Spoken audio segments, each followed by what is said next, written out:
Is that better now? Hare Yeah, Krishna, Hare Krishna, Krishna yeah, Krishna. little low it has become compared to earlier. Did you change your mic or something? No. I No. just shared my screen in between. Okay, okay. Can you just stop share and again share it? Maybe some technical issue. Hare Krishna. Is it Probably if better? you have a Is it any better? microphone, that will be better because that will be very near to. How is it? How is it now? Is Ah, it yeah, now it's okay? very good. Loud enough? Now it's very good. Yeah, it's better, much better now. It is better now? Yeah, Okay, yeah, confirm 1 second. Confirm 1 second. I'm just sharing my screen. Is it better still? yeah, yeah. Now it's good. Oh, I think I understood. Yeah. Okay. Okay, so let's dive into the course. To the welcome page. In case you have your student's handbook, even if you don't have, you can be attentive when you are hearing. So this particular course, let's go into it. I'll read as it is.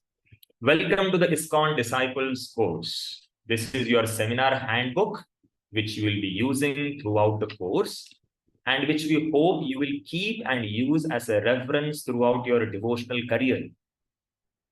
As mentioned here, this book is for your entire disciples course, your entire devotional career. Therefore, please look after this booklet carefully. Take many notes as you will be studying a variety of interesting and important topics. This ISKCON Disciples course is a training program which is meant to help you deepen your understanding of Guru Tattva and Guru Padashraya within the multiple Guru culture of ISKCON. It is designated for new devotees and who are preparing to take initiation, but is also recommended for leaders, preachers, counselors, and educators in ISKCON. The course was developed over a two-year period under the direction of the GBC Guru Services Committee with the combined efforts of leading educators in ISKCON. This ISKCON Disciple course is based on the teachings of Srila Prabhupada and current ISKCON law and gives reference to the writings from the broader Gaudiya Vaishnava tradition. I would like to offer my gratitude to the following devotees who were instrumental in the creation, including Prahladananda Swami, Bhakti Chaitanya Swami, Ravindra Swarup Das, Lakshmi Moni Dasi, Atul Krishna Das, Gopika Radhika Dasi, Anand Vrindavana Dasi, Tarak Dasi, Braj Bihari Das, Madhvananda Das, Hanuman Das, and many others. Also, special thanks to the Mayapur Institute for piloting the course. We also offer our gratitude to the members of the steering committee that created the ISKCON Guru Seminar, out of which the vision and foundation for this disciple course grew. That committee included, in addition to some devotees named above, that is Jaipataka Swami, Bhakti Charu Swami, Radhanath Swami, Garuda Das, and Rukmini Dasi. If you have any queries, please do not hesitate to speak to the facilitator or to contact the ISKCON Disciple Course Secretariat. In the meantime, all good wishes for the seminar and in your continuing service to Srila Prabhupada. On behalf of all the Vaishnavas that brought you this course, your servant Anuttam Das, ISKCON Minister of Communications, member GVC Guru Services. So this page, which I just now read, the welcome page, it's a very important page because it is like the welcome that has been offered to us by Anuttama Prabhu. This page tells us how much hard work has gone behind in making this particular course. A 2 years period. And after that, many additions, many repetitions.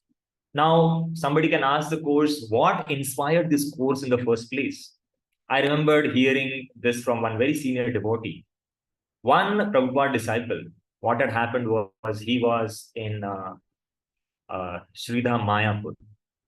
And, once during the morning time, when the Guru Puja was going on, and he was just, entering in the temple hall, he saw another devotee, a younger devotee, and he was just loitering around, a senior devotee actually, and he was just loitering around, going here and there. And this Prabhupada disciple, he asked the devotee that, what are you roaming around here and there for? Come and attend the Guru Puja for Srila Prabhupada. And this devotee, who apparently was an initiated devotee, he responded by saying, he is not my Guru. What is the need for me to attend the Guru Puja? And that came as a shock for this Prabhupada disciple. And he felt the need to establish not just the importance of Srila Prabhupada, but that went on to initiate the beginning of starting a course called as the ISKCON Disciples Course, where people will get to understand what is the meaning of being a disciple in ISKCON and how to conduct ourselves as the disciples. So, this page tells us not just about the hard work, the foresight. The concern has gone in making this course available for all of us, to make it, so nice that we can study, we can understand and take it ahead. By the GBCs, by our gurus who have seen ups and downs in ISKCON for the last 50 years after the departure of Srila Prabhupada. So that way, this course is designed in a very beautiful way. All the wisdom, all the experiences of all these great devotees have gone into it. That has been extracted and put into this particular course for all of our benefit, to make our spiritual life worthwhile. So we thank them and seek their blessings, the blessings of all the senior Vaishnavas, so that we can begin this course. Hare Krishna. Going to page number 2 is what, I'll just share on my screen. This is the norms for classroom behavior, which have already been told to all of us. We will be present for the entire course. We will raise our hands to contribute. We will value student contributions, whether or not we agree with them. We will refrain from side conversations. Of course, the advantage is because this is not a offline class, we will surely not have any side conversations, but there is a chat box, and I hope devotees don't use that for side conversations. We will refrain from making and receiving mobile phones during the class. I hope that is going to be taken care of. We will observe confidentiality within and without the classroom. We will refrain from borrowing strength from the status or position that we have. We respect the right of the individual to withdraw without stating reasons from any exercise which makes them feel unduly uncomfortable. We will each accept full responsibility for success in achieving our desired outcomes. We will confront issues or behavior, not people. We will each honor any agreement reached upon. That is something very important. So the course broad aims, number 1, to improve the quality of discipleship. So before getting into this, do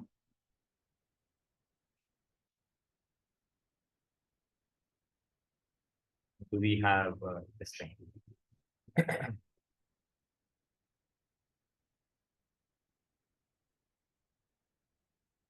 Not there here. Okay, so the course broad aims, let us enter into it. To improve the quality of discipleship within ISKCON in order to promote the long-term well-being of Srila Prabhupada's society and its members. But before getting into this, what I wanted to discuss was a quick lesson plan. What are we going to go through? So the lesson plan, actually, I'll quickly tell all of you. There are 4 units in the IDC. Every unit has 4 to 3 chapters. In the first unit, 4 chapters. Second unit, 3 chapters. Third unit, again 4 chapters. Fifth unit, again 3 chapters. So 4, 3, 4, 3. That makes it 14 chapters totally. And each chapter will be, delving into as much depth as possible. But there will be certain chapters, at least the beginning, first unit, and at least the first unit will be spending sufficient time, because that includes a lot of important concepts that each of us need to understand and try to imbibe in our lives. There are many things for us to practice. The first unit is about introduction, theory, and context, about Guru Tattva, the Parampara, the Guru Shishya Parampara. We'll be also studying about Srila Prabhupada, who is the ISKCON founder Acharya. We'll be also studying about the different gurus in ISKCON and the guru disciple, the way it works, especially the Shiksha Guru and the Diksha Guru system. We'll be also studying in the first unit about the posthumous Ritvik system of Diksha. In the unit 2, we'll be studying about establishing the relationship with the Guru, where we'll be studying about Guru Padashraya, how to get connected and not just initiated to the Guru. Next, we'll be also studying about selection of Guru. How do we choose Guru on what parameters? The 7th lesson, we'll be studying about the initiation vows, because when we are going to be initiated, there are principles that we'll be committing to. So what are these initiation vows that we'll be committing ourselves to? The 3rd unit, we are going to study about Guru Puja, acting in relationship with the Guru. So after the initiation, after deciding that I want to be initiated from this particular Guru, I want to become disciple, what we are supposed to do in our life. So this is going to be in, this chapter is going to conduct, the topics on Guru Puja, Guru Seva, Guru Vapu and Vani Seva, what is the difference and what should be given priority, etc. Guru Tyaga. Now, this is another interesting topic, I'm sure, because when we'll study Guru Tyaga, we'll study more about that in detail. And the unit 4 is going to be about cooperatively fulfilling the relationship and consolidation, where we'll be discussing about the Guru, temple authority, and larger ISKCON. My Guru, where I have a personal relationship, temple authority, where the people whom we are reporting to in the temple, as well as the larger ISKCON body. How do I establish a harmonious relationship in this ISKCON setup? So we'll be studying in that chapter or that unit also about presenting one's Guru, about relationships within ISKCON, and finally the last chapter will be about course roundup, where we'll be summarizing all that we have studied in the entire course. Okay. At the same time, the entire handbook, the last section of the handbook contains appendixes. Now, this appendixes is something for all of you to study at home, because there will be some weightage to this also. Some questions might come from there, but it is important for all of us when throughout the week we can just go through this appendixes just to understand who is what, or what is more to be understood in this subject matter, because not everything we can conduct in the classroom setup. Okay, that is for all of your homework. Okay. So getting into course broad aims after studying the classroom norms. Why is this course designed? What is its vision, mission, and objective is what this particular section talks about. As mentioned on the screen itself, to improve the quality of discipleship within ISKCON in order to promote the long-term well-being of Srila Prabhupada's society and its members. Now, this is something very important, this particular statement. To improve the quality of discipleship. What is the meaning of discipleship? Discipleship is basically Shishyatva, if you have to say it in Sanskrit. So, if I have to tell it in Hindi, Shishyatva ke gunavatta ko badhane ke liye, to improve the discipleship within ISKCON. Now, this is very important because this is what is going to lead to the long-term well-being of ISKCON, as well as the members of ISKCON. Now, there are two things. One is understanding and second is application. Now, understanding means to understand, we need to understand that the principles and the background context in which these teachings are applied in ISKCON life. You see, to form a relationship with the Guru or with ISKCON, and at the same time to act in that relationship with Guru and with the senior Vaishnavas. That is where the application comes into picture. And that's why, as the 3 words in the Vedas always explain, the Sambandha, Abhideya, and Prayojan. Sambandha is what is my relationship, not just with Krishna, but also with the spiritual master. So what? Abhidheya is how to act on that relationship. And Prayojan is why. Why I am applying all these things? Because my goal is the Prayojan. I want to go back to Godhead. I want to succeed in my life as a devotee to fulfill the mission of the human form of life so that I can go back to the spiritual world. So the expectation is that our values, our attitude while practicing as a devotee is changing positively. And our application ability as a disciple is also improving. So we take the training that has been offered in this particular course, especially how to deal with the varieties of Vaishnavas that I'm living with.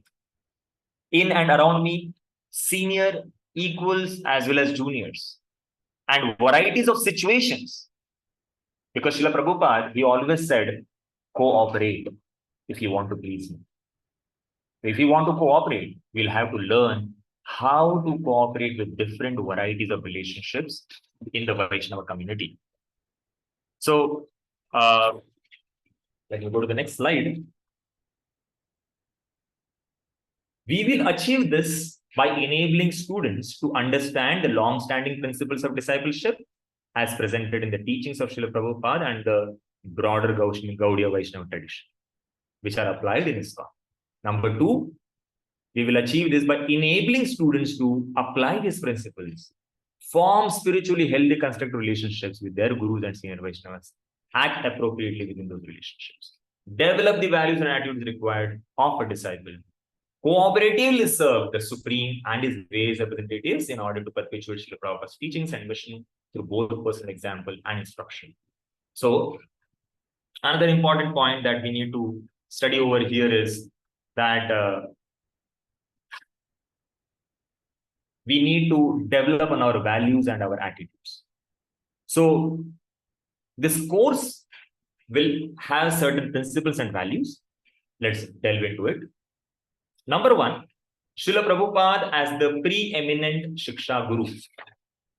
Now, this is something very important because we need to understand that in ISKCON, we have a lot of gurus initiating spiritual masters, which we'll be studying as we go ahead.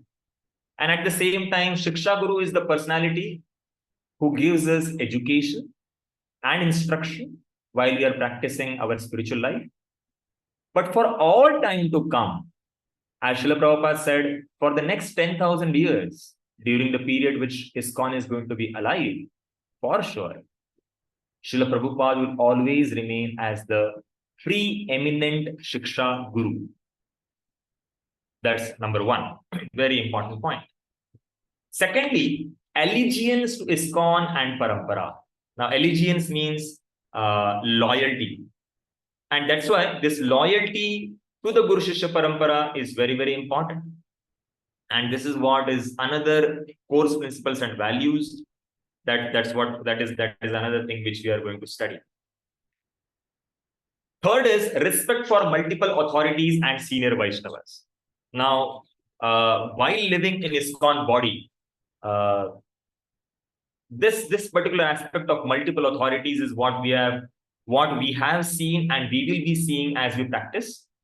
Going to the previous point about allegiance, we should know that a devotee should remain loyal to ISKCON and Parampara.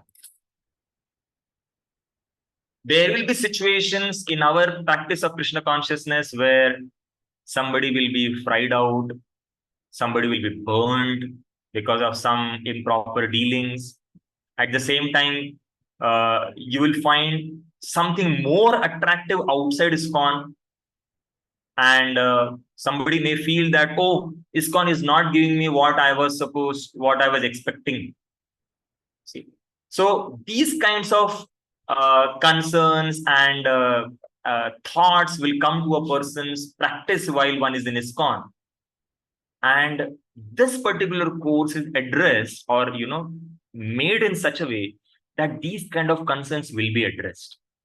Will help us develop our Shraddha, our faith in the practice of spiritual life and to the parampara that has been offered to all of us.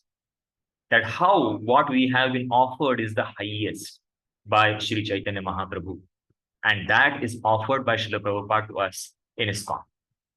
So yes, we want to avoid such kinds of mishaps, and we want to make ISKCON such a place, beginning with ourselves, of course, but such a place that nobody needs to go anywhere searching anything else. We have everything here. So we want to maintain our loyalty to Guru Parampara and ISKCON. Respect for multiple authorities and senior Vaishnavas, we will see how to do that, how to harmonize ourselves as we move ahead. Considerate selection of Diksha Guru.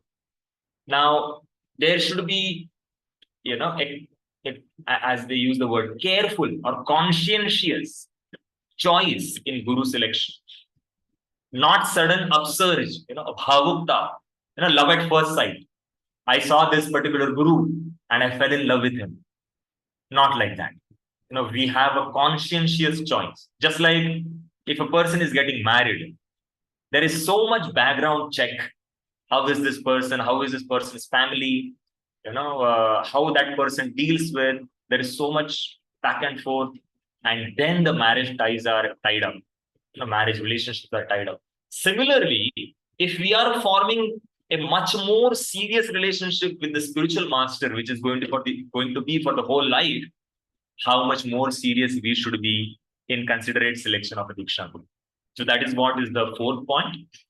The fifth point is about commitment to the vows. We will see as we move ahead.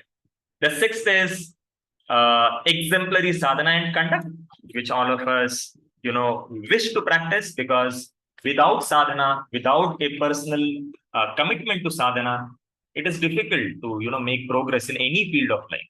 So we need to be exemplary in that field also. At the same time, exemplary word is used specifically because we just want to do it ourselves, but we want to be a source of inspiration for others.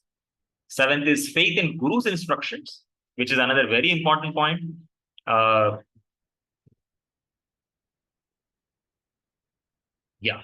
Faith in Guru's instructions. And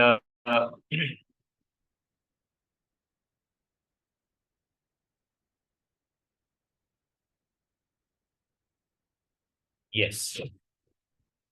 Exemplary sadhana and conduct, something I wanted to share in that aspect also, is how we want to live in a balanced way.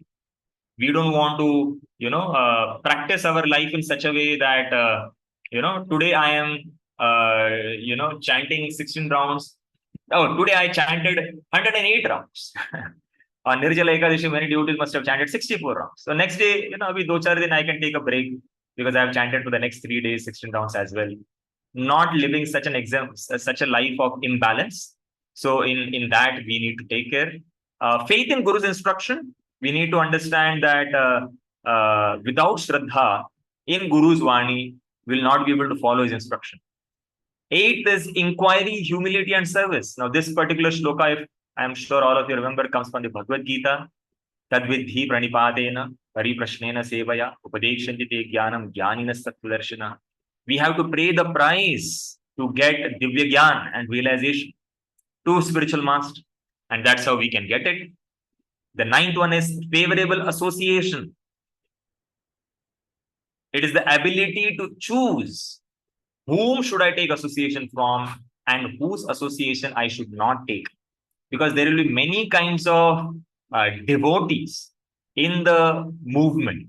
There will be devotees who will have materialistic, thought process. Unfortunately, because they are not practicing very seriously. We need to understand that I need to keep distance. There will be people or there will be devotees who are addicted to sense gratification. They are more into, where I will get my senses best gratified. They give priority to that. I need to understand, oh, this is not good for my spiritual growth. There will be devotees who will have some bad habits. We need to be careful to keep distance from them. Right? And at the same time, we should be looking forward to good association.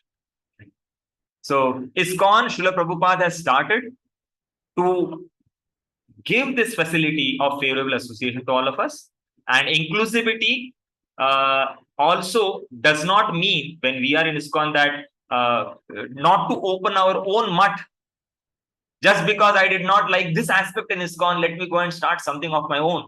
And you will see many times when people are not properly guided, they are not trained, they don't understand what am I supposed to do, where I should take a break. Starting a movement is not starting a startup, startup of a company. When we are under the shelter of Guru Shishya Parampara, we need to understand the empowerment comes from above. And that's why favorable association is something that will keep us protected. At the same time, Srila Prabhupada, as I said, wanted all of us to cooperate. And in ISKCON, you will see ISKCON is famous for its diversity. People from all walks of life, from different countries, from different backgrounds, people with whom we would have never talked with before coming to ISKCON, and such people we will be interacting with. So there is a diversity, and Vaishnava is a person who feels happy in diversity. And that's why association is something that is fundamental to Vaishnavism. We are all individual, yet we are all unique, and we need to live together as devotees. This is what the favorable association is about. 10th is about purity, inclusivity, and cooperation. 11th is cultivation and propagation of the holy name. Why did we join the Hare Krishna movement? Srila Prabhupada called it as the Hare Krishna movement, ISKCON as Hare Krishna. Because we wanted to chant Hare Krishna and teach others how to chant Hare Krishna. So that's why cultivation in our own life and propagation to others, the Hare Krishna Mahamantra. That's what is one of the course principles and values of this ISKCON disciple course. Assimilation and dissemination of Srila Prabhupada's teachings. For assimilation, we should study Srila Prabhupada's books ourselves, and then we can teach it to others in the Guru Shishya Parampara, the way we have learned it, right? And I think that covers the entire course principles and disciples, course principles and values. So what will happen if we, start following these things nicely? Is something what we need to understand, right? Srila Prabhupada is telling in this particular slide, if you see, we have only to execute the order of the spiritual master. Preach Krishna consciousness and follow in the path of Vaishnavas. The spiritual master represents both Lord Krishna and Vaishnavas. Therefore, by following the instructions of the spiritual master and by chanting Hare Krishna, everything will be all right. So, question to all of you. Please unmute yourself. I'll request not to type in the chat box because, we want to keep it interactive. But question to all of you, in what ways could I improve as a disciple? I request you to please raise your hand so that you can answer. How can we grow as a disciple? Yes, Saili Mataji. You can unmute yourself. We can improve as a disciple to follow the instructions of the Guru carefully and as a life and soul, and represent the spiritual master with a good character. Very nice. So improving in our character and following the principles very nicely. That is one of the very nice ways of improving ourselves as a disciple. Yes, any more answers? Yes, Tapas Prabhu and then Kedar Prabhu. I am also taking note of, because some important points you all will share, which I did not, never practiced or never thought over it. So yes, Corporately serve Supreme. Very nice. Cooperate. Very nice. Cooperate. Cooperate is something very easy to speak, but very difficult to practice. Thank you, Tapas. Yes, Kedar Prabhu, and then Anjani Kumar Prabhu. Yeah, cooperating with each other in a diverse type of devotees, and following the principles very nicely. Very nice. Following the principles very nicely, right? As there is a beautiful keyword that I had heard many years back. SIM. SIM stands for Surface Impression Management. What is there in my consciousness? I need to manage that so that I'll be able to practice the principles in Bhakti very nicely. Thank you very much. Yes, Anjani Kumar. We have to improve the quality of our chanting so that Oh, that will give us the proper sadhana and the foundation for further practicing Krishna consciousness. thank you. Beautiful. 99% of our Krishna conscious advancement comes from chanting the holy name attentively. And Srila Prabhupada was so emphatic. And that is how I can improve as a disciple. Thank you. Thank you, Anjani Kumar.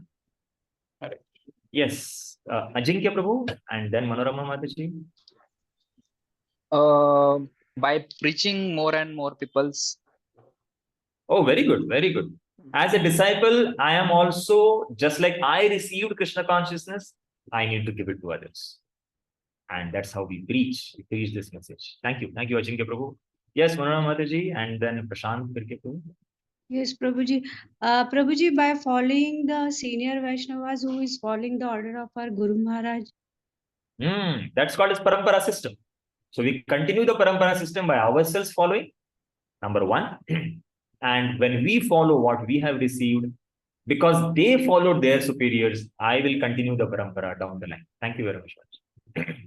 Yes, Prasanna Gopal Prabhu, Prashant Pirke. Regularly hearing to the spiritual master's Vani and keep reminding ourselves the mood of our spiritual master, and we can keep ourselves on track by that way, and then we can engage ourselves by our services or our sadhana, so that ultimately we can please our spiritual master. So Krishna says in Bhagavad Gita, Tat Shrunu, just hear. The first principle is just hear. So if we don't hear attentively, how will I practice? And if you remember that famous pastime of Srila Prabhupada, when he met his guru for the first time before initiation, the temple representative was introducing Srila Prabhupada to Bhaktisiddhanta Thakur. And before he could speak anything, he says, I have noted him. I have noted him because he likes to hear. And because he likes to hear, he can be a good preacher also. So Srila Prabhupada's guru noted him for his ability to hear. We should regularly hear from the spiritual master, and that's how we can be an exemplary disciple. Thank you very much. Last, Shivani Mataji. Yes, Hare Krishna, Dandat Pranam Prabhuji. So we can be a nice disciple by following the formula which is given by the Srila ABCD. First, devotee association. Then we should connect ourselves with the books which is given by the Srila Prabhupada. Thoroughly, its reading must. And the second is our chanting. It should be qualitatively be nice or the quantitatively. Or the fourth one is the serving nicely to the devotees whenever we have an opportunity. So we can be the nice disciple or the nice version of ourselves. Oh, thank you. Thank you. ABCDE. That's what I had heard about. Association, books, chanting. D is for diet and E is for engagement. You should also have some seva.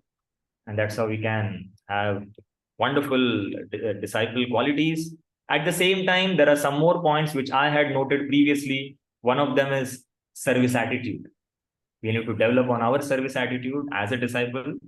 One more quality that we can implement in our lives to become a better disciple is practicing the 6 principles of surrender, Sharanagati or Prapatti, as they call it in Sri Sampradaya also. Very important quality. Anukulyasya sankalpa pratikulyasya varjanam rakshiti vishwasu gopaditya varanam tatha atmaniksheva karpanya shadvidha sharanagati. Applying the principle Sharanagati in our life. And one more important quality that we should try to implement in our lives is applying the mood of servant.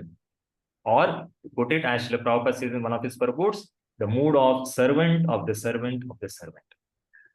Dasa Dasanudas. And we'll see as we go ahead in our training. And as to conclude this particular lesson, what will happen if in ISKCON we start following these things? What will happen? Lot of things will happen. Number one, that will happen is ISKCON will become strong and long-lasting. For the next 10,000 years, we have to go. So first of all, we have to make ISKCON strong. And how will ISKCON become strong? It's not that the building is going to become strong or the temple is going to become strong. ISKCON will become strong when the followers are strong in their practice. So we need to practice that, okay? To make it last longer, there will be no deviations. Another important point. Because if I practice as I have heard from Srila Prabhupada, then where is the question of deviation? I'm simply following Srila Prabhupada. Another is there will be no threat for ISKCON. Internally as well as externally. ISKCON, Srila Prabhupada said, does not have threat from outside. We have everything that we need, in our spiritual practice. What we need to be fearful about is the threat from within. And when we practice the principles of cooperation, principles of, all these things that we have studied, humility and service, then we will be strong from inside also. Correct? So we are putting foundational things on place so that things will go smoothly from within. Right? So Krishna likes the community of Vaishnavas who serve together, who serve humbly together, right? A single grass and a bunch of grass. So there is a difference, right? A single stick and a bunch of sticks, which we studied in our school days. If we are together, nobody can break us. So this is something very important. We also, another thing that will happen to ISKCON if we practice this nicely is, there will be good relationships among devotees and nobody will leave ISKCON for any reason. Everyone will want to remain in the association of devotees. Especially a person leaves because he's got disturbed, he's got hurt, and then one will say that I'm not able to practice spiritual life. It can also happen that because of lack of understanding about the importance of the principles, one may get deviated. But if we are ready to cooperate with each other, live with each other with service attitude, then we'll be able to create a situation where one can just be open and help each other to progress in spiritual life. So with this, let us move ahead towards the next chapter or the next lesson. But before we move into next lesson, it is already 2:08. We still have 1 more hour in this session. Let's take a short break for 5 minutes and then we will begin the next lesson. So you can take a short break. Of Guru, the role of Guru in spiritual life. Just like there is something called as, say, if somebody wants to go to a foreign country, there is a place called as the visa sanctioning. There is an embassy. That's the place where we go, right? And in the embassy, there is a visa sanctioning authority. If you go to the visa sanctioning authority, generally, he will ask you 3 questions. And these 3 questions are based on, the answers to these 3 questions will define whether you are going to enter into the other country or not. The first question that he will ask generally is, what is your criminal history? The second question he will ask is, how much is your bank balance? And third question that he will ask is, what is your purpose? Why do you want to come to our country? Correct? So similarly, in the spiritual life also, we also have to face the visa sanctioning authority. If we want to go to Goloka, right? Who is the visa sanctioning authority? That visa sanctioning authority is Guru and Srila Prabhupada. Where is this embassy? This embassy is the ISKCON temple. And there you will be asked by the Guru and Srila Prabhupada, before they give you entry to Goloka, you will be asked, What is your criminal history? What is that criminal history for all the devotees? Whether one has been practicing the 4 regulative principles properly. One will be also asked, how many Vaishnavas did you offend? Will be also asked, have you been chanting every day 16 rounds? So that is our criminal history, something very important, the vows that we take. The second is your bank balance. How much spiritual bank account, spiritual money that do you have? Bhakti Unmukha Sukruti, the sevas that you have done. This seva is going to increase our bank balance. And the third question is going to be, what is your purpose? There should be an agreeable purpose. Do you have any ulterior motives to go to the spiritual world? Are you going to spiritual world because I'm fed up of association of the devotee? Pareshan ho gaya hu. Isliye mujhe Bhagavad Dham jana hai. Is that the reason that you are going to the spiritual world? Or do you have an agreeable purpose that I am going to spiritual world because I want to serve Krishna and all the devotees there? So if you are ready to practice these 3 things while you are living in the temple, then a UFO, an unidentified flying object, that's called as a Vimana, will come from the spiritual world. And what do you see in the UFO? You will see aliens. There will be alien language. There will be different culture, dealings, food habits, different devices. If you like all these things, then you might also want to go to that place. Kahan se aaye? Let me also go to that place and see if I can settle there. And that's what, when we see a temple which is like a Vimana, and this Vimana will also take us to that place which is there in the spiritual world. That is why when we come to the temple of ISKCON, we try to see that the temple is very clean. It is opulent. It is attractive. The culture, the food there is very, very nice. Whoever comes to the temple, we try to give them an experience of Krishna consciousness, experience of Krishna Loka, the spiritual world. Every person who comes, we treat them as if they are guests of Shri Radha and Krishna. We give them the glimpse of the spiritual world. We try to see that in the temple, everything is centered around God. How everything is pure. How our talks, our dealings are very, very nice. Very, very spiritual. Then, whoever comes to the ISKCON temple will also want to go to Goloka. They will also want to become a Golokian. So cultural attraction will help us develop cultural adaptation. And that is going to happen by the practice or the training that we receive. So it is the guru, or if you have to put it in the term, guru's role is to train us in Navadha Bhakti. And that Navadha Bhakti, when we practice, we become fit to enter into spiritual atmosphere. That is the spiritual world. So from material world to the spiritual world, this temple and the facility that Srila Prabhupada has created, ISKCON, is what is going to take us back there. So with this, let us enter into the topic of the 2nd chapter. I'll just share my screen with all of you.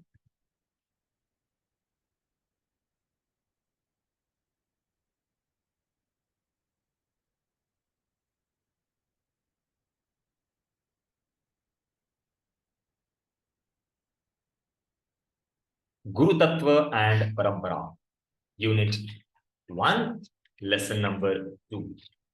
So, question for all of you. Let's begin with an interactive note.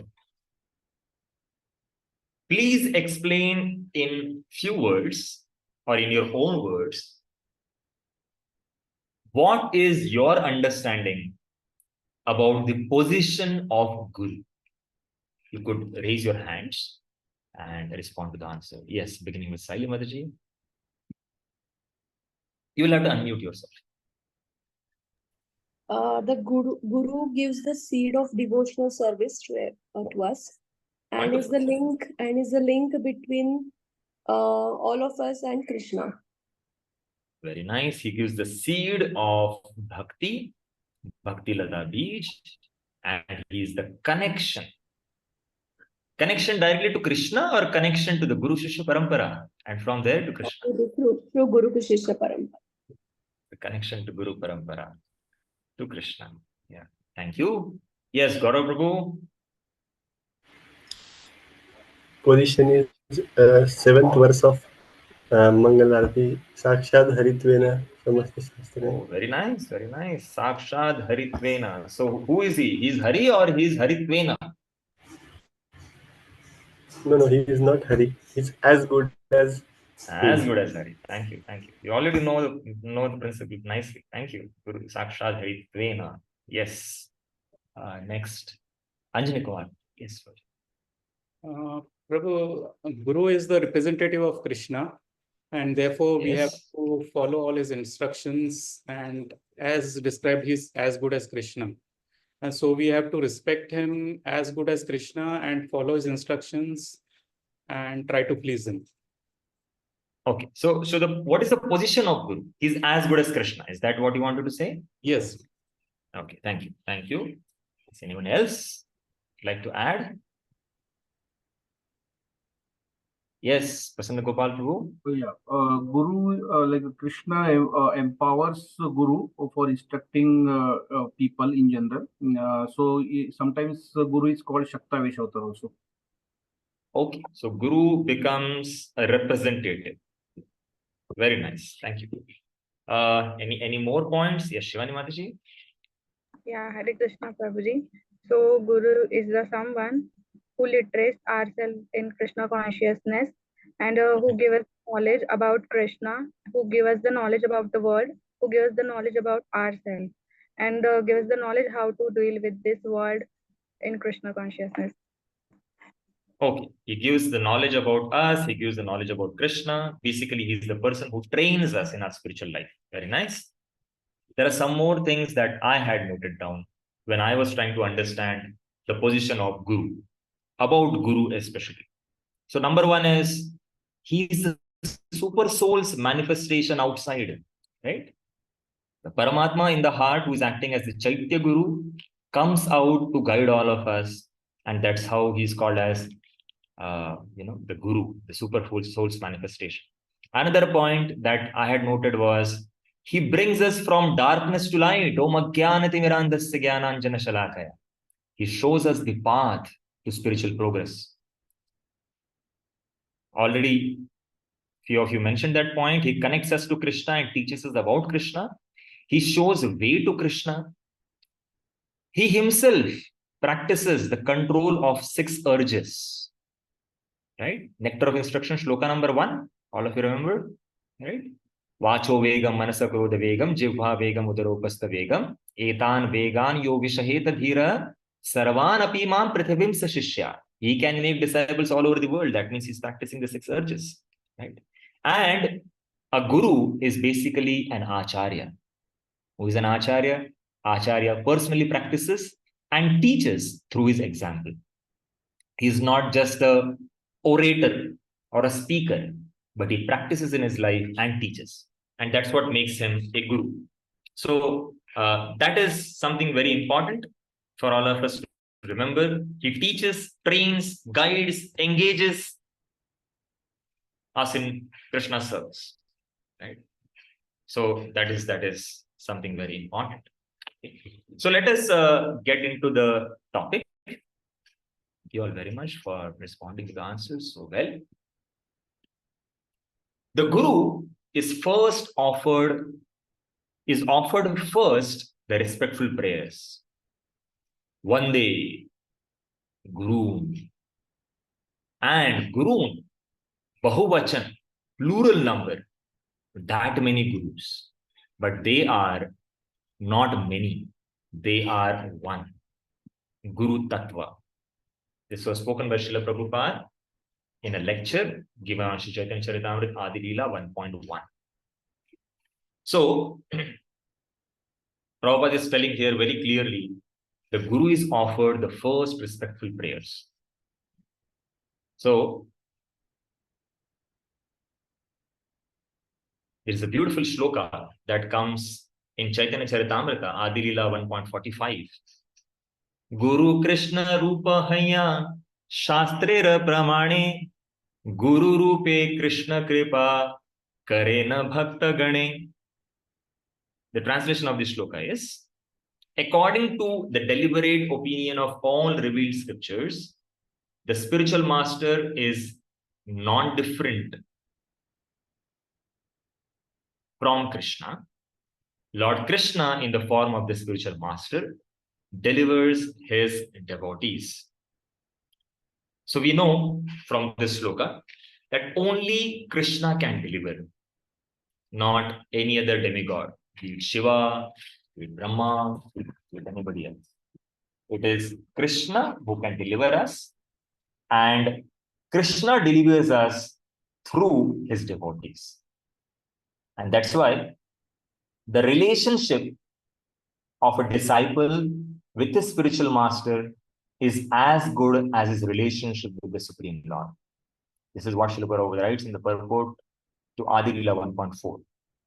A spiritual master always represents himself as the humblest servitor of the personality of Godhead. But the disciple must look upon him as the manifested representation of Godhead. So, Prabhupada, as he said, they are one. Right? Guru Tattva. What is the meaning of they are one? They are one means there could be many gurus in one's life, as Shiksha Guru, as Diksha Guru. But when we offer prayers, Vande Ham, Shri Guru, Shri Guruho or Shri Gurun, Vande Gurun, Isha Bhaktan, Isha Mishavatarakan. That's the first shloka of the Chaitanya Charitamrita. So Guru Tattva is one because all the bona fide gurus coming in Parampara ultimately represent Krishna. Krishna is the original Guru. And that's why there is a Guru Tattva. The concept is called as Guru Tattva. So Guru is nothing but a representative of the Supreme Personality of Godhead.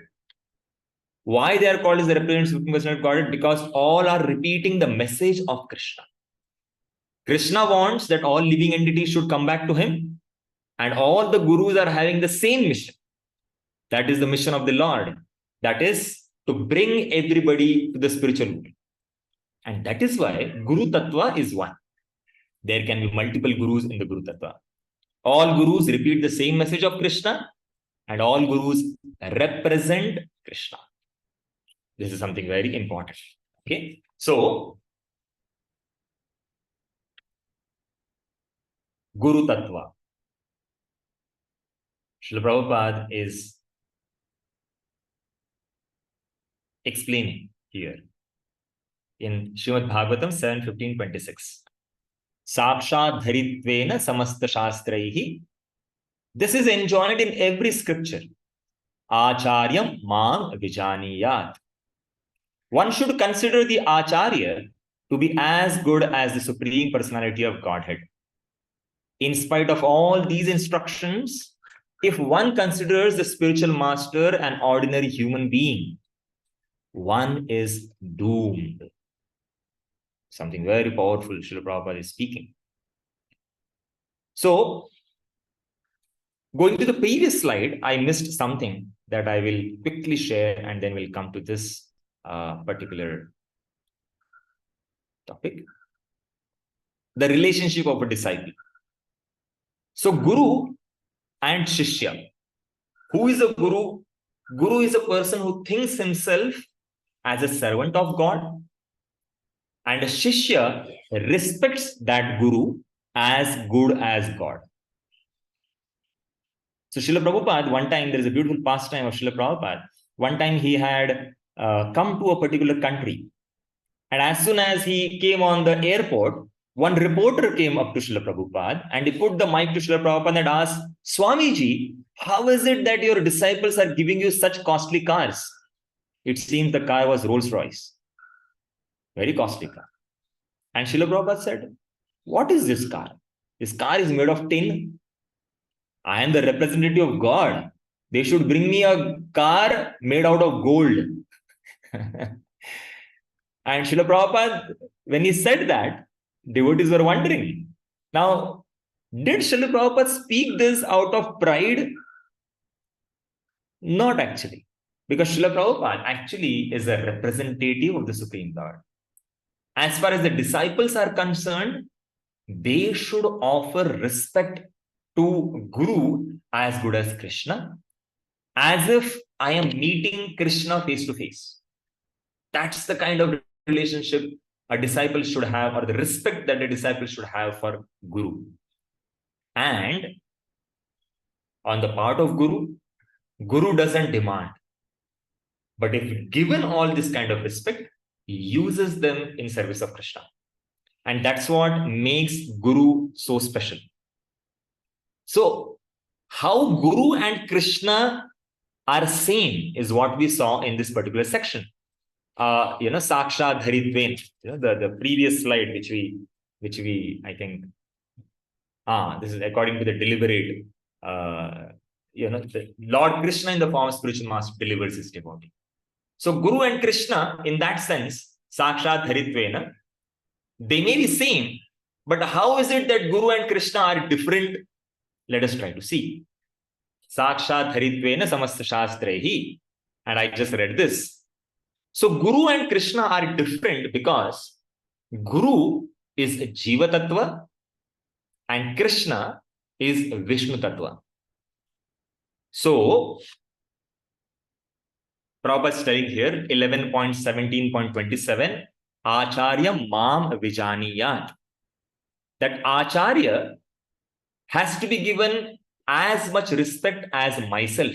That's what Srila Prabhupada is telling. Acharya Mam Vijaniyat na avamanyeta karhichit na martya buddhya suyeta sarvadevo mayam guruhu. Very beautiful shloka. I'll explain each line. It says, Acharya Mam Vijaniyat. Know that Acharya or the spiritual master is as good as me. That's how you should know him. Vijaniyat. Na avamanyeta karhichit. Do not ever disrespect him or, disobey his order. Na martya buddhya suyeta. Do not become envious of him because, so many people are respecting him or, he's speaking something very important subject matter, but considering that he is an ordinary person, martya buddhi, do not become envious of him. Sarva devo mayam guruhu. He is as good as all the demigods sitting in one person. Right? Sarva devo mayam guruhu. So this is what the shloka is. Such an important position the spiritual master has. Right? So Guru is like a parent. He gives trainings. And what are the, if we have to say, duties of a Guru, there are 3 duties enjoined to a Guru. Number 1, he accepts charge of a disciple to deliver him from material world, him or her, the disciple from this material world. Number 2, he teaches Vedic knowledge to us. That's the second duty. And number 3, the spiritual master gives us the second birth. The first birth is through the parents, and the second birth is through the spiritual master. And that's why in Vayu Puran, an Acharya is understood to be 3 things. He knows, he abides, and he teaches. He knows the Shastras, or the essence of the Shastras. He abides by the principles given in the essence of the Shastras. And third, he teaches the essence of the Shastras to the practitioners. And that's why, while seeing the spiritual master, knowing that he is the representative of the spiritual Supreme Lord, one should not have that kind of expectation which one might have with the Supreme Personality of Godhead himself. That he can do anything. No. We have to understand that he is a personality. And he is a Jiva Tattva. And he is representative of the Supreme Lord. Krishna can do anything because he is absolute truth. Everything or the entire material nature works under his guidance. But when one sees the spiritual master, one should know that I am dealing with a person. The body of the guru undergoes changes of the material world. Right? The body may become old. The body, will go through different diseases also. Right? There could be forgetfulness. We should also know that Guru is not the person who is all-knowing, because the basic difference between Guru and Krishna is always existing. Sometimes we may see that Guru may not know a certain subject matter, a certain subject, but Guru knows the essence of everything. What is the essence of everything? The source of all knowledge. What is that? Krishna. So knowing this, one should treat the spiritual master appropriately. We should not think that Guru should know all the skills, like management skills, driving skills, he should be knowing all kinds of vehicles, etc. That is, childish expectation. We should understand the reality and not have unrealistic expectations. Something very important, right? Over expectations from Guru. Right? So this is what is understood by this particular aspect of respecting Guru in a proper way. A postman may deliver us $100, but we do not consider that the postman is giving us $100. The money is sent by a friend, and it is simply the postman's business to hand it over as it is, without taking anything or adding anything to it. His perfection is that he delivers $100 as it is sent by one's friend. That is his perfection. The postman may be imperfect in so many ways, but when he does his business perfectly, he is perfect. Very important point. Srila Prabhupada is addressing the spiritual master as a postman. Right? And what is the perfection of this postman? This spiritual master, he delivers Krishna's message. What is Krishna's message? Jare dekho, tare kaho, Krishna upadesh. Amar agya, Guru hayya, tar eidesh. Right? Not my upadesh, Krishna upadesh. Guru doesn't speak his own understanding. Right? And that's why Srila Prabhupada would always say, I am not perfect. I may not be perfect, but my message is perfect. Because this message is not my message, this message is Krishna's message.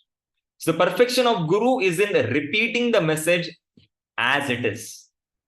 And that's why Srila Prabhupada's credit is, he gave us the entire Vedic scriptures as it is, without any personal expectations.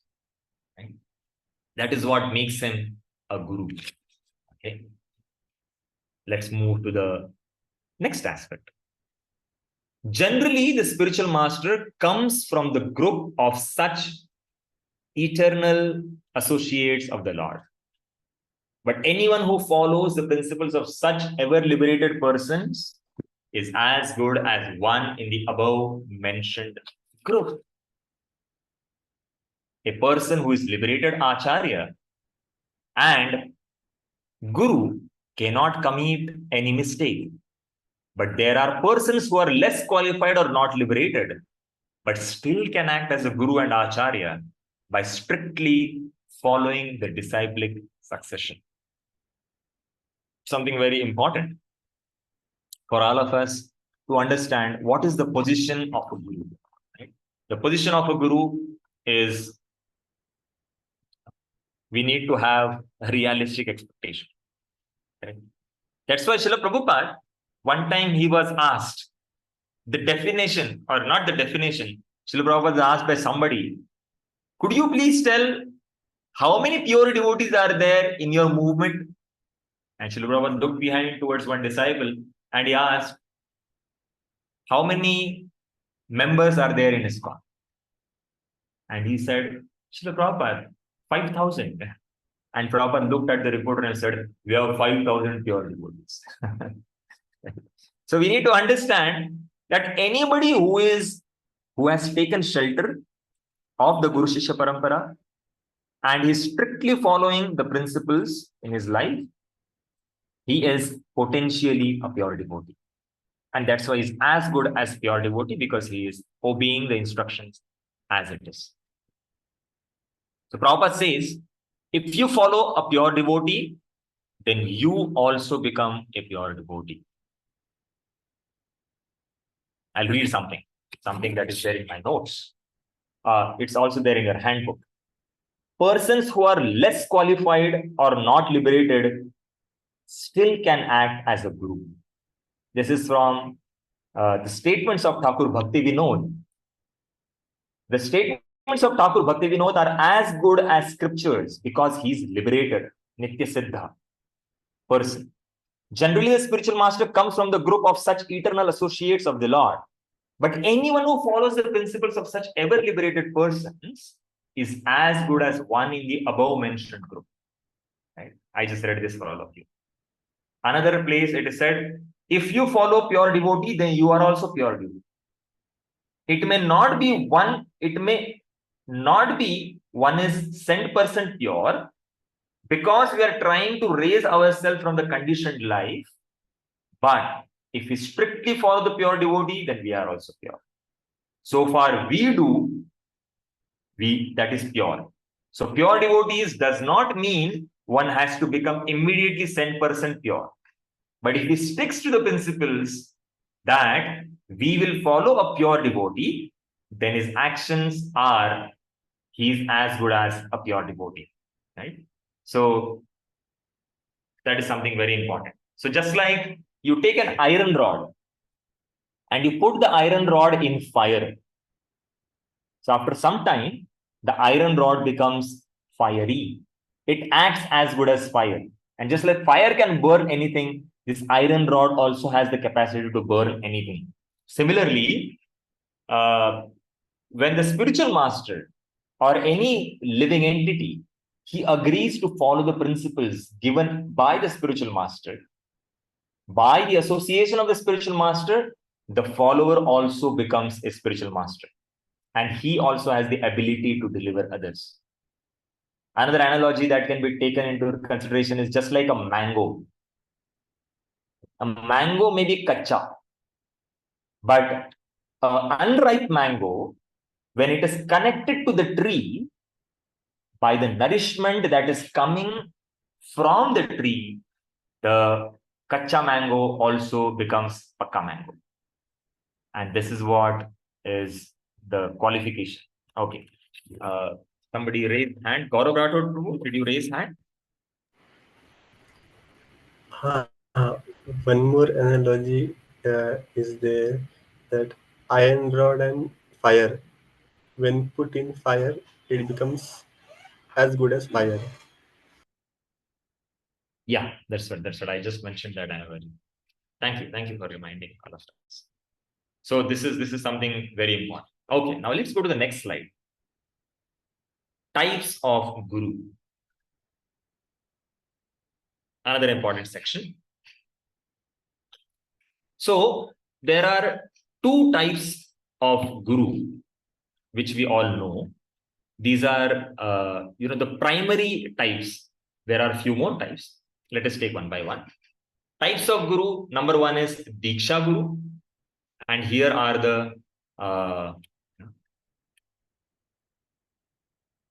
things that a Diksha Guru gives us. Diksha Guru number one is, he is one. Anybody who accepts a Diksha Guru, he can accept only one Diksha Guru. So in a person's life, there can be only one Diksha Guru. Number two, a Diksha Guru gives instructions. He initiates and officiates connection to Parampara. He gives spiritual name. He gives mantra.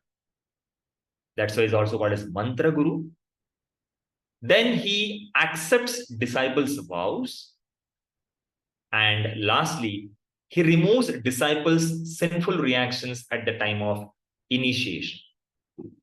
So during the initiation, he arranges for performance of a yajna. And in the yajna, there are two things that are put in. One is a banana and the second is a seed. So this banana is nothing but the karma phala, and the seed is nothing but karma bija. And that's how they are burnt, at the time of initiation in the fire, in the yajna. And the second kind of devotees, a second kind of guru is a Shiksha Guru. The difference now between the Diksha Guru and the Shiksha Guru is Shiksha Guru can be many. Shiksha Guru also gives instructions, and Shiksha Guru connects us to Parampara, but informally. Okay. There are two more types of gurus which are not there in the PPT, but which we all know. One is called as Patha Pradarshaka Guru, also called as Vardhama Pradarshaka Guru. That is the third type of guru. What does he do? He acts as the connection for us to the parampara. So we know the example that comes in Srimad Bhagavatam for Dhruva Maharaj. Anybody would like to remind us who was the Patha Pradarshaka Guru for Dhruva Maharaj? You unmute and answer. Narad Muni. Narad Muni is it? Patha Pradarshak. His mother. His mother. Yes, his mother, Suniti. Suniti was the first connection for Dhruva. A little difficult question. Anybody knows who was the Patha Pradarshaka Guru for Bilva Mangal Thakur? The Vaishya. Yeah. Anybody knows what was her name? Chintamani. Chintamani, yes, Chintamani. So there is a shloka that Bilva Mangal Thakur writes in Krishna Karanamrita, in that he's offering his obeisances to his guru, Somagiri, who appeared in Chintamani to give him the message of the spiritual world and got him back connected to the spiritual practice. Another type of guru, one more, is Sannyasa Guru. So that is also one guru, Sannyasa Guru, who connects us, who offers the sannyas to anybody who is qualified to take sannyas. Okay. So both the gurus, we need to know, gives instructions, as we see here. Right? They both give instruction, and they both help us remove a huge stock of past conditionings by their instructions or by their inspiration. When we follow them properly, we will also be freed from our past conditionings. And both the gurus do third thing as well, is the grant taste in our spiritual practice. They offer a vision of the pure spiritual culture through the systems that they create. So both Diksha Guru and Shiksha Guru, they give us all this. Right? So one takes Shiksha from many, and one Shiksha Guru from whom one is most inspired. One can make commitment of spiritual practice to that personality, that Shiksha Guru, and that Shiksha Guru becomes Diksha Guru. I hope all of you understood the connection, right? The Shiksha Guru and the Diksha Guru connection. So that's why Shiksha, because the first point here is they both give instructions. Shiksha is the integral part of Diksha. Both of them, they actually are giving Shiksha only. But at the same time, Diksha Guru is the personality who does some very important things for us so that we can be delivered from the cycle of birth and death. Okay.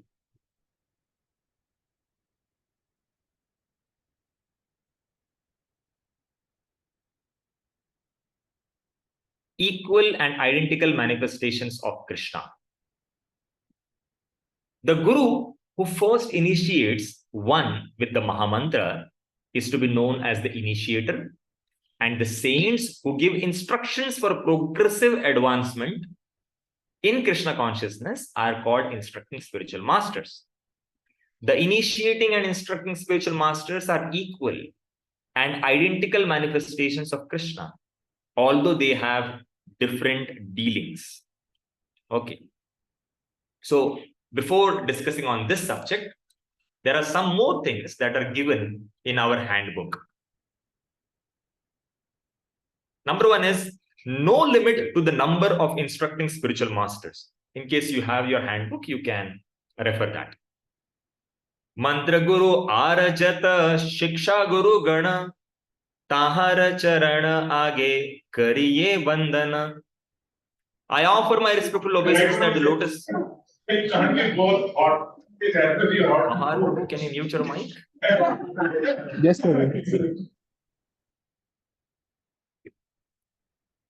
I first offer my respectful obeisance to the lotus feet of my initiating spiritual master and all my instructing spiritual master. Prabhupada writes something very important in the purport. A devotee must have only one initiating spiritual master. Because in the scriptures, acceptance of more than one is always forbidden. There is no limit, however, to the number of instructing spiritual masters one may accept. Generally, a spiritual master who constantly instructs a disciple in spiritual science becomes his initiating spiritual master later on. So another very important point. At the same time, a point mentioned here by Srila Prabhupada is only one initiating spiritual master a devotee must have. Now, before coming to ISKCON, many people have, had inclination to spiritual practice.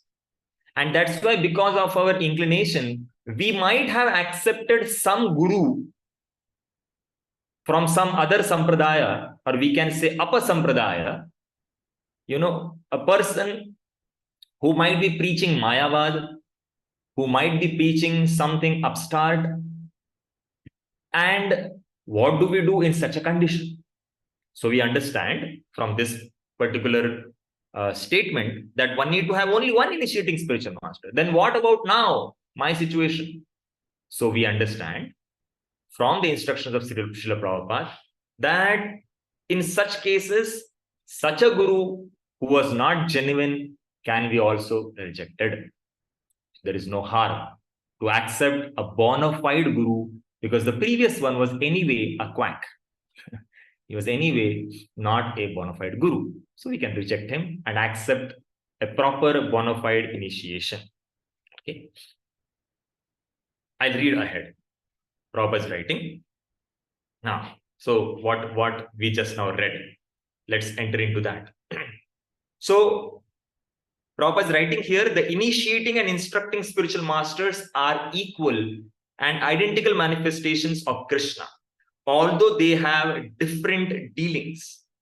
So Diksha Guru, as we read before, he takes responsibility of the disciple. And that's why a disciple can commit to this particular guru. So that is what is the different dealing. But yet, they both are having equal weightage. We should be able to respect both of them properly. We should respect all, be grateful to all. Because since Prabhupada is using the word, they all are equal, spiritual masters are equal. Equal means they are giving us the same message. There is no change in the message. Both of them, Jhare Dekho, Tare Kaho, Krishna Upadesh. So they both are giving us the same message. Right? Moving ahead in the PPT. Initiation by a bona fide spiritual master. The connection with the spiritual master is called initiation. From the date of initiation by the spiritual master, the connection between Krishna and a person cultivating Krishna consciousness is established. Without initiation by a bona fide spiritual master, the actual connection with Krishna consciousness is never performed. So, another very important subject matter. Prabhupada is telling here that how important is the connection. Now, if you open your handbooks, in the handbooks, there is on page number 13, in my hard copy, I can see page number 13. there is an explanation about what is the process of Diksha. What is the process of Diksha? Diksha means two things. If we divide the word into two, Vicheda, Sandhi is joining, Vicheda is division. So what is the division? Diksha is understood as Divya Jnana Kshapayati. Divya Jnana means spiritual knowledge, and Kshapayati means one who explains the spiritual knowledge.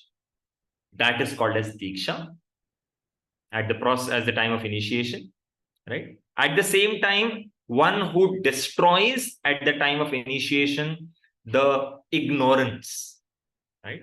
The ignorant knowledge. Another meaning of Divya Jnana is, Diksha is Divya Jnana Iksha. So Di and Iksha, spiritual knowledge, and Iksha means one who grants the vision, right? Darshana, grants the vision. So one who grants the vision to us of the spiritual knowledge, that the process is called as Diksha. So basically, Diksha is not just a ceremony. This is what we need to understand, right? And at the same time, Iksha means to see, but we understand that real vision is through ears, not through eyes. Our eyes cannot see everything. There are some limitations. But through ears, we can receive the bona fide message through a proper bona fide source. And that's why the most important aspect of Diksha is Shiksha. Shiksha is education. Okay. So that's why, Prabhupada writes, Prabhupada says in one of the lecture, Diksha means the initiation to begin transcendental activities. And Prabhupada explains this is the beginning. We need to understand Diksha is the beginning and not the end. Some devotees may be practicing spiritual life for 5 years, 2 years, 10 years, 15 years, right? And they must be thinking that, oh, once I get Diksha, my part is done. Game over. No. Game has just begun. It is the beginning. That's why the word initiation. Initiation means this is the beginning, right? And Prabhupada explains, Diksha means the initiation to begin transcendental activities. That is called initiation. Therefore, we take promise from the disciple. Prabhupada is telling that you chant so many times. Yes, sir.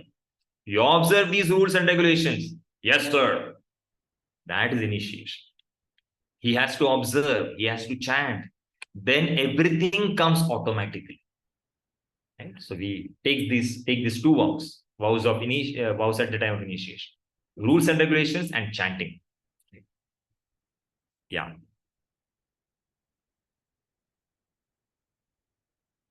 This is something very important written by Srila Sanatana Goswami in Hari Bhakti Vilas. In the handbook, very beautiful shloka. Please hear it attentively. Prabhupada says, Sanatana Goswami says, Adi Kshitasya Vamoru Kritam Sarvam Nirarthakam Pashu Yonim Avapnoti Diksha Virahito Janaha. See, such a powerful statement. He says, unless one is initiated by a bona fide spiritual master, all his devotional activities are useless. Wow, a powerful statement. Without Diksha, all his devotional activities are useless. A person who is not properly initiated can descend again into the animal species. And the adjective used is properly initiated, means through a bona fide spiritual master. That means a bona fide Diksha Guru, if we take initiation from, he takes us to the higher destination. And Sanatana Goswami says here, otherwise one will again fall into animal species. Wow, this is so powerful, right? So that's why Diksha is so important.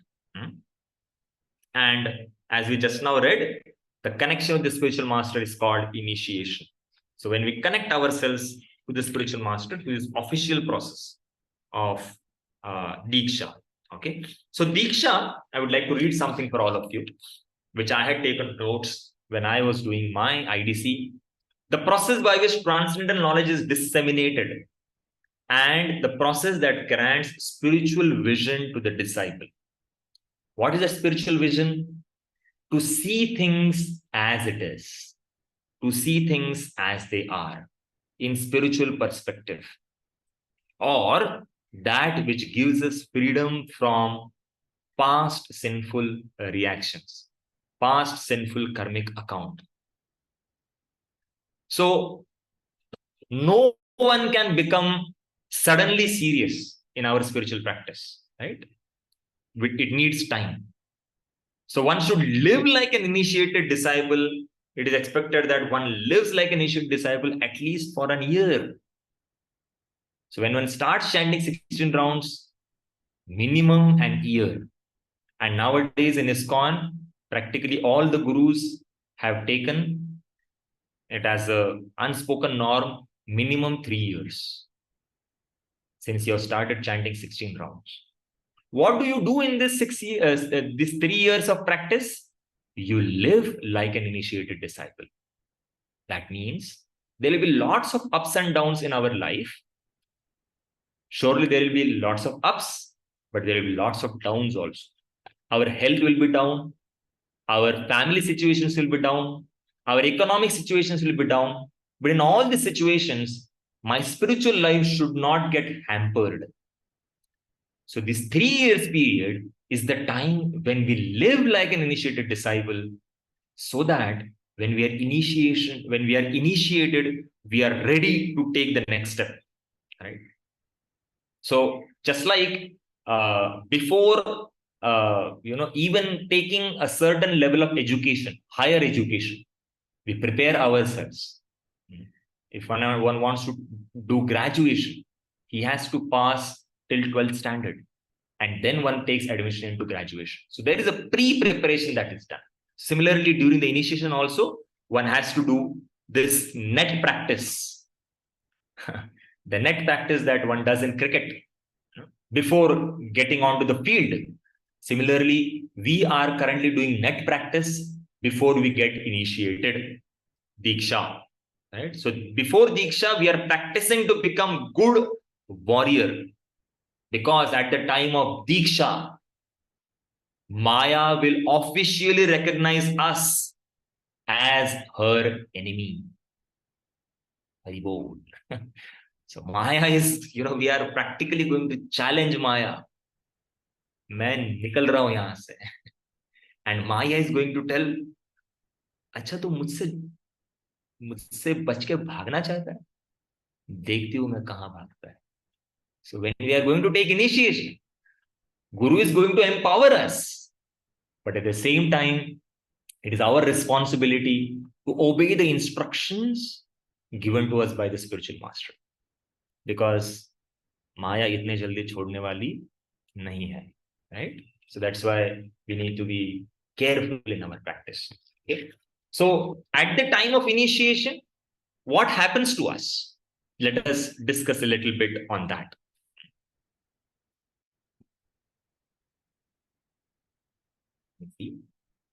Next slide.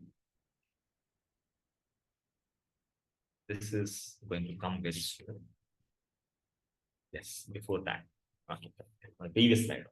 What happens at the time of initiation? As many of you previously said, that we receive the seed of spiritual life, which we call it as the Bhakti Lata Bij. So Bhakti Lata Bij, what is Bhakti Lata Bij? In the Chaitanya Charitamrita, Madhya Leela, I guess it is chapter 22, Sanatana Shiksha. In that section, Sri Chaitanya Mahaprabhu tells Sanatana Goswami, what is Bhakti Lata Bij? He says Bhakti Lata Bij is nothing but the methods, rules and regulations by which the spiritual master trains his disciple. So basically, the fructification of the beej into plant is nothing but when we follow these rules and regulations. Fructification is the process of following the rules and regulations given to us by the spiritual master. And when we follow these rules and regulations, our bhakti in the heart grows into a plant. So the connection is made in this way. The connection to the parampara is through following the instructions which are given to us by Guru. So initiation is the beginning of following, and then the responsibility of the disciple is to follow. When one follows, then one makes advancement. Okay. Most of the times, the people who are going to take Diksha, they have a misconception. What is that misconception? Just by getting initiated, everything will happen automatically. I need not do any effort. मुझे कुछ करने की जरूरत नहीं. Right? Rather, why I say this is misconception, because post-initiation, if we want to make advancement, we have to become even more serious. Okay. So this misconception one needs to rise above. The second misconception that somebody can have is that my guru is a very advanced personality and he is going to pull me out of this material mire, from this material ditch. मुझे कुछ करने की जरूरत, वो मुझे खींच लेंगे ऊपर. Right? So this is another misconception. Why I say this as a misconception? Because we need to understand that there are two paths, two analogies, as you might have heard before. One is the way a monkey carries its baby, and the second is how a cat carries its baby. A cat, how it carries its kitten, the cat will hold the kitten in its mouth. All the kitten has to do is sit quietly. Don't do masti. Mother will take to the different place, the kitten. But how a monkey is how a monkey carries its baby, the child will hold the monkey, mother monkey, from below and very tightly. And what the monkey mother is doing, she's going from one place to another, one tree to another, jumping from here to there. The child has to hold very, very tightly, right? But there is a third path of elevation, and that is throwing a rope in the well. So what is the third path of throwing the rope in the well? Both the things have to happen simultaneously for all of us. What is that, both the things? When the rope is thrown in the well, the person who is outside the well is throwing the rope. We inside the river or the well have to do one thing, and only one thing. What is that? Hold the rope very tightly. So we have to do that part. Rope ko pakad lo aur chhodne ka nahi. And the person who is above, what he is doing? He is pulling it outside on his strength. Right? So that is the process that we practice. The spiritual master gives us initiation and instructions. And as followers, what do? We hear the instructions from the spiritual master and we strictly follow them. Then the guru takes the responsibility of taking us outside of the well. So, as I said before, devotional activities before initiation, whatever we are doing, is nothing but a pre-qualification to enter into graduation. So these activities before initiation are very important. Sometimes people have a question that if I die before initiation, then what will be my gati? So, if one is practicing spiritual life very, very nicely, and because of some mishap, one leaves his body before coming in touch with the spiritual master officially, still, because he was practicing the spiritual life under the guidance of the devotees, his next life is guaranteed. You will see many a times people come in spiritual life and even before they are getting initiated, they are very, very serious. How is it so? Because in their past life, they have done some level of practice. So that's why the connection is very important. Right? Another important point that we should know about is, or we should learn about is, about the Shiksha Guru. Who is or what is the role of a Shiksha Guru, or who is a Shiksha Guru? In our lives, as practicing sadhakas, Shiksha Guru is the person who is, Shiksha Guru is basically the counselor for us, who is a senior disciple of the Diksha Guru, whom we are aspiring to take initiation from, right? Or at the same time, he is qualified or capable of guiding. Sometimes it may not be the case that Shiksha Guru or my Shiksha Guru, whom I am taking guidance from, is the disciple of the same Diksha Guru. But if he is qualified, there is no problem in taking guidance. Sometimes Shiksha Gurus can be one's parents. We see in the Srimad Bhagavatam, in the 12th canto, 11th canto, about the 24 gurus of the Avadut Brahmana. We also see that in our life there are many devotees who have been giving training to us.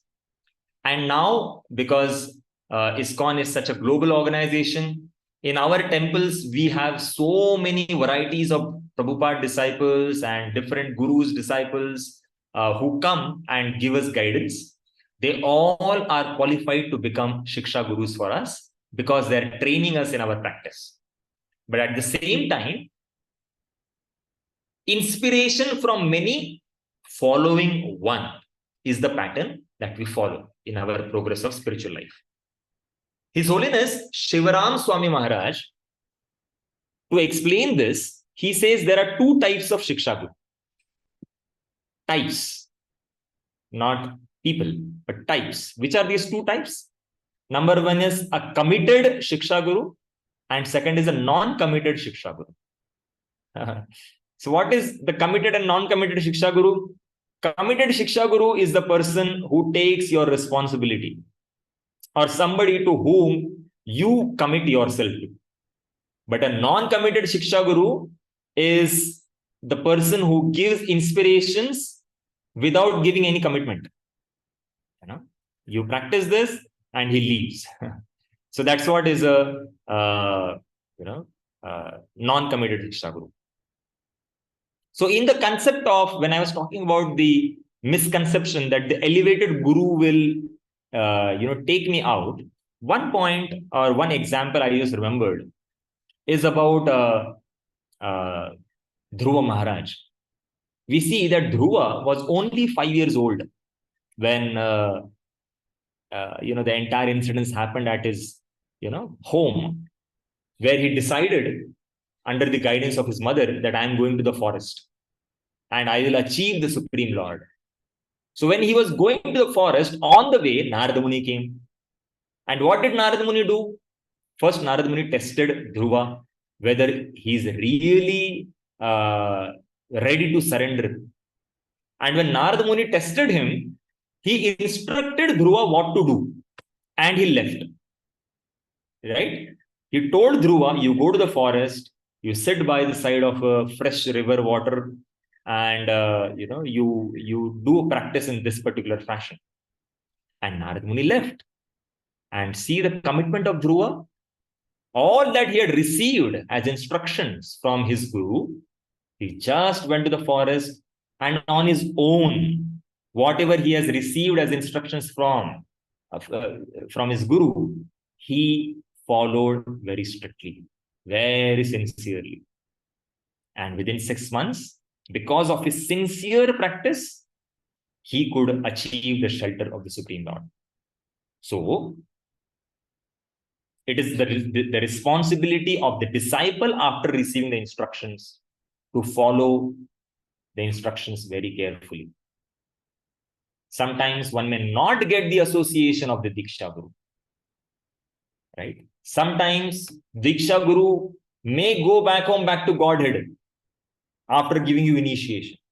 He is no more there in the, on the planet to give us guidance.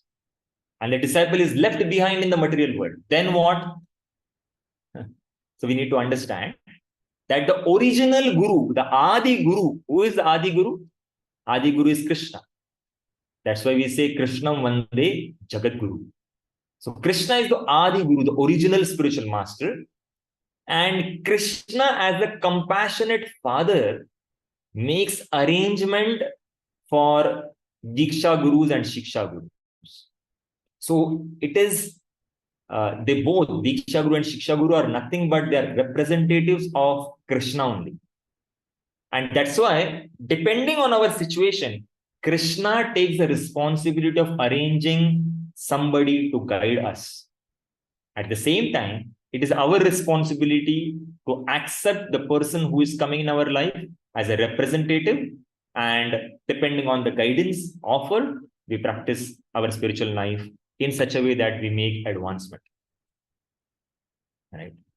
So sometimes somebody may ask a question. What is the need of Diksha if I follow all the rules? Right? Somebody may ask that. मैं तो सब नियम पालन कर रहा हूँ. I'm chanting 16 rounds. I'm practicing 4 regulative principles. I'm reading the books of Srila Prabhupada. I'm taking the association of devotees. What is the need of Diksha? I'm coming to the temple every day. Diksha की क्या आवश्यकता है? So we need to understand the purpose of Diksha is commitment. Commitment to a person. Right? The ceremony of initiation gives impetus to live by the principles lifelong. And when we are taking initiation, we are submitting ourselves. Accountability. I submit to somebody because that accountability cannot come if there is no commitment. So that's why Diksha Guru or Diksha process is the process by which we become committed. Any question till this point of time before we move on to the next section? The Guru Parampara system. Oops, it's already 3:20. I lost the track of time. Questions we will take after we come back. After we come back, the break. So we will take 1 hour break now, which we were supposed to. Between 1 to 3 was the session, and then 4 to 6 was the session. But because I should have kept a watch in front of me. My sincere apologies. So it's 3:20 right now. We will take a 1 hour break and we will meet at 4:20. Is it okay for all the devotees? Yeah. Please, in case you have questions, we will take the questions at 4:20. Vinit Prabhu, request you to kindly. You will be there in the next session at 4:20? It will be difficult for me because of the office work. Yeah. So who was the second?